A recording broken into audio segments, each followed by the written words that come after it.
दोस्तों, आज आप लोग देखने वाले हैं मेरे साथ में यहाँ पर अवनी को। और आप लोग देख ही रहे होंगे ये गेहूं का खेत है और इस तरह से डांसिंग करना कितना मुश्किल होता है। तो आप लोग कंटिन्यू कीजिए हमारे साथ में।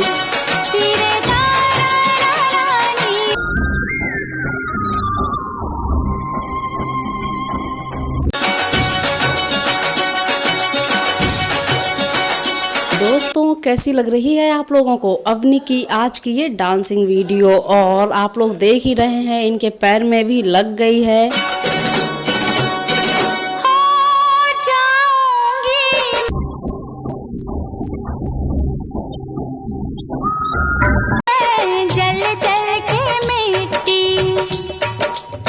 क्या आप लोग अवनी को इसी अंदाज में और भी देखना चाहते हैं? और आप लोगों को अवनी की डांसिंग वीडियोज कैसी लगती हैं?